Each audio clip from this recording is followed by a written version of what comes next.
Okay, so before I actually start to show you the review, I have to talk about a couple of things. Just a couple of things that annoyed me that aren't even really related to the film. Just, how the night went. Some things that happened during that didn't really affect the movie, but kind of did. And then even stuff that happened before. I actually got to go see this film early because the theater downtown from where I live had what was called the Optimus Prime Time Event, the very punny title. But it was a fan event for Transformers fans, and all in attendance got to see the last night, 3 days before it actually releases into theaters for the general audience, so that's why I'm actually able to get this review out so early. Now, me and Mallory went to see it, and first thing we do is we sit down, we watch a couple of those, pre-show things, whatever, commercials, and then the actual trailers start. We get into it, we're like, okay, let's see what kind of trailers come out. The first trailer that comes out is Dunkirk, but it was about 10 seconds, and we didn't realize that it was going to be so short, and it didn't even tell us that it ended, because it made this weird transition into what was, let me think. Oh, it was Valerian and the City of a Thousand Planets. It transitioned into that trailer. And I thought it was very strange, but I let it slide.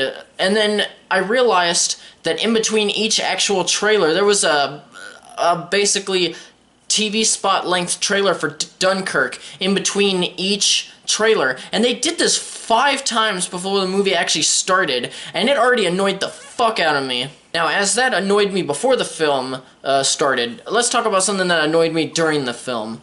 At the halfway point, or somewhere around it, the lights in the theater just randomly turned on and stayed on for a good 10 minutes. I think it was 10 minutes because the entire thing felt like it was 30, but that's beside the point. It was as though the movie theater itself wasn't even enjoying the film and just gave up. Now, it didn't take me out of the movie.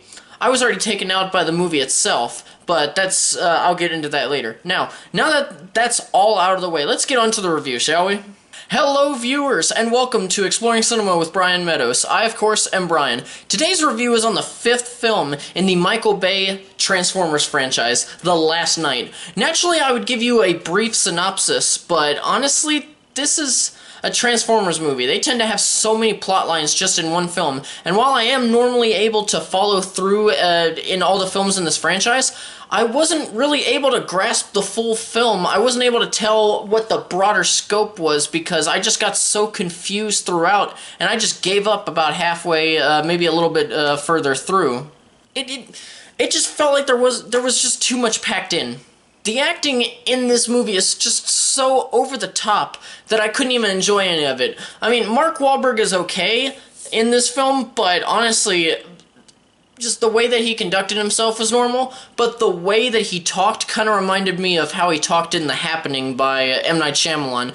And I looked at him and I kept thinking, man, I just saw you in 2 movies last year that made you look great. It was both Patriots Day and Deepwater Horizon. You were great in both of those movies. You could be an Oscar, you are possibly an Oscar-worthy actor, even at this point. Why do you keep picking fucking shitty-ass roles?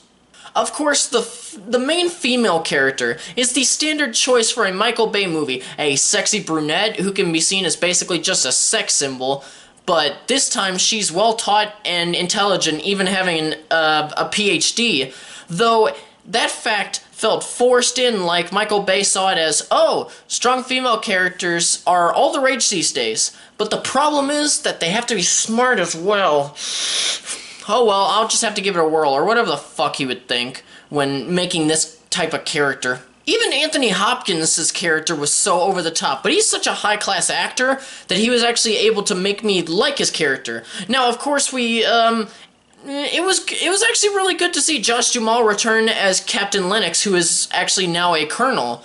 He was one of my favorite parts of the first 3 films, and I actually hated it that he wasn't in Age of Extinction. The child actors shown in the trailers are fucking horrible. They were extremely annoying, and they had absolutely no use to the plot. Each individual character was at, I don't know, think of any movie with like a large group of kids, and they always have those stereotypes. It had every single stereotype. They even had the black one, the only black one, and he even made fun of it. It was really stupid. And the worst aspect of all of this was that little girl who's about like 13 or 14, I don't even care, who's portrayed prominently in the trailers, saying stuff like, you know, I want to stay and I want to fight them. She's played by Isabella Moner, or Moner, whatever, I don't care. She gives a fucking atrocious performance in this film. I couldn't even believe anything that she was doing at all. And what's worse, she talks about wanting to fight. She doesn't do anything. After the first act, she disappears for a while, and then shows up again randomly for a couple of scenes. Anyway, for all the child actors, I actually verbally said to Mallory, if their characters were to die for some reason, I would actually be extremely happy. Am I an asshole for feeling this way? Maybe. Do I care? Fuck no. So for every actor save Dumal and Hopkins, I actually wanted all of them to be killed off because why? They were that annoying. Now for the film, let me list off a few issues that I had with this movie. There were way too many plot lines to keep track of. While the humor got better than the previous film, Age of Extinction, the ratio for unfunny jokes to funny jokes felt like it was about maybe 103 to 1. It was that sparse where I would actually laugh. Everybody else in the theater was laughing, but not me, only for certain things like, what is it? There's even one scene where they show a cop who's an Indian, who Mark Wahlberg's character calls Chief. And the Chief says, yeah, even though I'm a tribesman, it feels racist when you call me Chief. That was one of the only actually funny lines in this entire movie. The pacing dragged so much that it made this approximately 2 hour and 20 minute film feel like a 3.5 hour film. Maybe an even longer film, maybe even 4 hours. And the worst part, it came with all the standard Michael Bay tropes, the Michael Bay-isms, you know, the racial stereotypes, the unneeded male-female character who is of a certain body type, slow fast-mo, and of course, explosions! God, I hope that there is not a Michael Bay drinking game for these things. The amount of alcohol that you would drink because of this would cause you to want to try to climb Mount Everest while nude. Or you'd probably die before you get to that point, who knows. As for another trope of his, there is still a good bit of product placement in here, but not as much as a few of the previous films, which is good, but then you must realize that they go to places where any product placement would be well out of place, you know. I'm surprised he didn't think about that possibly for his other films, but that's beside the point. Whenever I watch a Transformers film, I'm always able to enjoy it mostly or solely due to the visual effects, and of course, that's still the best aspect of this film, don't get me wrong. However, this time around, either the filter over my eyes has begun failing, and I can now see that the visuals really aren't that good, or perhaps this film's visuals are actually just the weakest in this franchise. One issue that I must address about this film that is, it's something that most people probably would not notice, and it's the aspect ratio. Now, what I mean by that is that for films, depending on the camera that you use, there's always, how do I describe it? Like a widescreen movie, it'll have like those black bars on top. Well, with an IMAX camera, you don't have the black bars. And the film has sequences that were shot with an IMAX camera, and then there were also scenes that were shot with another lower aspect ratio camera, so it had the black bars. Naturally, that wouldn't be a bad thing, but in this film there were times during action sequences where I'd be watching and enjoying what I'm seeing, and then they'd transition to another shot, and there was just something off about the shot. The clarity looked a bit lower, so I looked around the screen to try to figure out what the hell is going on? And I noticed that every couple of shots, a black bar would appear on the top and the bottom of the screen, and it was not as noticeable because I was actually watching this in an IMAX theater. It was probably it'd probably be more noticeable in like a standard digital theater, but that's beside the point. And from that point on, when I started noticing it, I started noticing that it transitioned back and forth. It would even be in the same scene, like, It was as though they had two cameras looking at the same place and they decided to just bounce back and forth between cameras. It was extremely jarring. That was one of the worst editing ideas I've ever seen. I really wish I could talk more about this film because there are way more issues than the ones that I listed. but talking about them will spoil the film, and I don't want to spoil the film for you guys. I know that there are many fans who adore this franchise, not just because of nostalgic reasons towards the cartoons and the toys, but because they legitimately love these films. And I won't lie, I love this franchise. I consider them guilty pleasures, though I will actually say that the original is great, save a few flaws and tropes, but that's beside the point.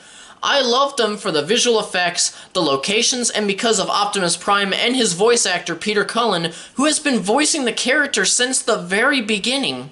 But even those aspects couldn't save the film for me this time around. Instead of spoiling this film, I will just say that I beg all of you who are watching this video, please do not spend your hard-earned money on this piece of shit film. I honestly hope that this film tanks in the box office. And because then maybe Paramount will realize that this franchise is just being milked and milked and milked, and it is time to shoot this injured horse. Also, it's been confirmed that Michael Bay is actually leaving the director's chair. I really hope that's true, because the past couple of films that he's done, I've absolutely hated. He needs to move on to other things because I've seen that he can do better. I mean, he did The Rock, Pain and Gain wasn't too bad, and I actually really enjoyed 13 Hours. I want him to do other movies like that. I want him to get off of this fucking franchise. To recap, Transformers The Last Knight comes out as nothing more than a cash grab.